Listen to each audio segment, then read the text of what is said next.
Assalamu alaikum to everyone. Welcome to Mathematics Fine. Students, today I'm here with the topic of integers, rationals and real numbers, NSM 1 chapter 2 and question 9. In question 9 we have two terms, decimal terms, and we have to divide these two decimal terms. So firstly we just write this term in the form of fraction. This division sign means that fraction of two terms. You can directly divide the questions. I apply this method because this method make our question very easy or simple.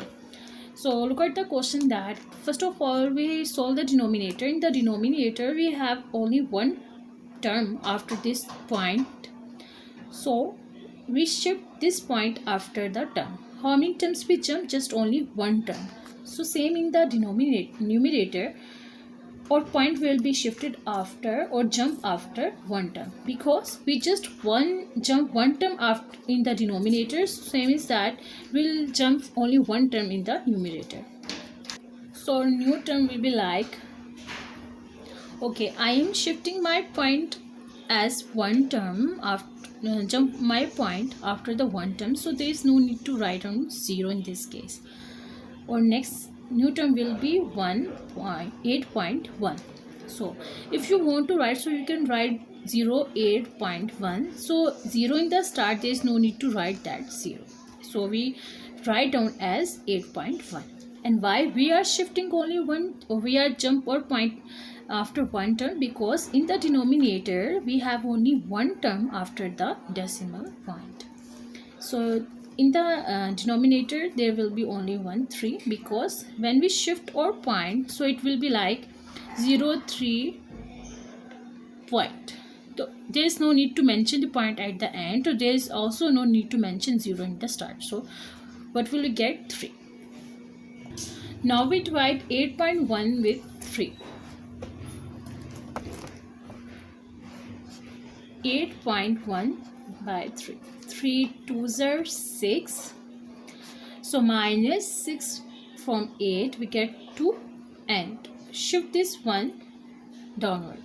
When we are shifting this one downward, we see that there is a point sign, so we shift our point in the quotient. Now it will this term will become 21. 3 9s are 20. Sorry, 3 7s are 21. Now 21 minus 21 is equal to 0. So we have get, after solving the fraction 8.1 by 3, we get the answer 2.7. Now question 9 part B. Again we have this question, and there are two decimal terms that is going to be divided. So we write down this term in fraction form. So write down this term 1.32. This division sign will be changed in the fraction, and 0.12. Now look at the denominator. That in the denominator, after the points, how many digits you have? 1 2.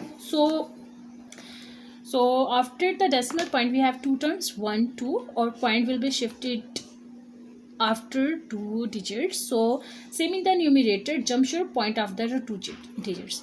The numbers of digits you jump your points in the denominator, same the number of digits you jump your point in the numerator. So 2 digits, take your point, as you have point in this place, jump your point after the 2 digits, 1 and 2.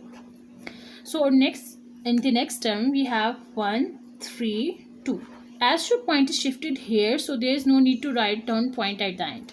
Same is that your denominator term will become, your point is shifted from this towards your end, so 1 2. There's no need to write down the point at the end, as well as there's no need to write down 0 before your term. Now we have to divide 132 with 12. Just divide the term 132 by 12. 12 ones are 12. Now minus 12 from 13. From 3 minus 2 1. 1 minus 1 0, and shift this to 0 at the start. There's no need to consider it. So basically we have the term 12. 12 ones are 12. Now 12 minus 12 0. It is a complete division. There is no any remainder. So what is your answer? 12. If you look at your question, that when we shifted our point, so there is no any digit in the question or in the dividend that the point need to be shifted. So 11 is your answer.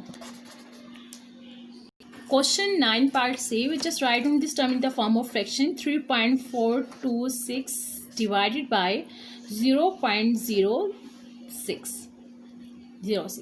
So we have point, we shift our points. Okay, in the denominator you have to try that you shift your point towards your extreme right. So my extreme right is this. Our point will be jumped after two digits, 0 and 6, two digits, and point will be shifted in our extreme right position. Same is that in the numerator, the number of digits your point will be shifted in your denominator. Same is that your number of digits your point will be jumped or shifted in your numerator. So 2 digits, we have shifted 2 digits from the denominator. Same is that 2 digits from the numerator, 1, 2. So your point will be shifted this after 2. So now our next term will become 3, 4, 2, and after 2 digits there will be our point. So here will be our point, as a point jumps 2 digits and put the next digit, that is 6. And in the numerator, this 0 at the start will be cancelled out. Our point will be shifted towards the extreme right. There is no need to write extreme right position. So just put up your digit, that is 6.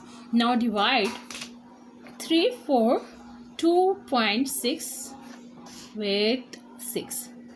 Now as when I consider the 3, so 3 is smaller than 6, we consider two numbers, 34. 6 5s are 30. Subtract 30 from 34. Okay, 4 minus 0, 4, and 3 minus 3 is 0. It's your own choice whether you want to write or not. Now shift the other digit to. Why so? Because when 4 is smaller than 6, so we consider just shift out the next digit, so our term will be able to divide. Now 6 7s are 42. Again 42 minus 42 0. Now when I'm shifting the next digit, that is the last digit 6, we see that there is a point, so we shift our point in our quotient. Okay, whenever you are shifting your digits and there is a point, so you shift your point in the quotient. When I am solving this digit, so there is no any point, so I just simply simplify the quotient. When we I'm moving towards the next term, that is the right last digit 6, so there is a point, so I shift that point in the quotient. Now 6 will be shifted downward. 6 1s are 6. 6 minus 6 again 0. So our answer is 57.1. Now the last part of question 9. Okay, 4.35. Okay, again division sign. From division sign we put the fraction 1.5. Okay, this division sign means that your term in the form of fraction. Now look at the denominator. Your point is after 1.5. So shift your point on your extreme right. This is my right side. So extreme right, your point is jump only one digit. Same is that jump your point in your denominator. How many digits should jump in the denominator? Only one digit. So in the numerator also jump your point after one digit. Now again rewrite your term 1 3. Okay, don't need to write the point at this position because you are shifting or you are jump your point after one digit now. So you write down your point after one digit, that is 3 5, and in the denominator what is your next new term now? 1 5, because your point is shifted after 5 and point at the end there is no need to write. So this is your new term. Now we'll divide this term. 4 3.5 with 50. So 15 2s are 30. Subtract 30 from 43. 3 minus 0 3, and 4 minus 3 1. Now 13 is smaller than 15, so we shift our next term 5 here. When I am shifting 5 here, just look at this point that we have a point after before 5, so we shift this point in our quotient 2 point. Now we have a term 137. So 15 9s are 37 is 35. So 15 9s are 135. 135 minus 135 is equal to 0. You can also put cross here. So what have your answer? 2.9. So that is all done with your part 9, alhamdulillah. Students, still you have if any query, so you can put your query in the comment box, and I hope so that you have subscribed my channels. But still, if you didn't subscribe, so kindly subscribe the channel, hit the bell icon and like the video. Allah Hafiz, stay home, stay healthy.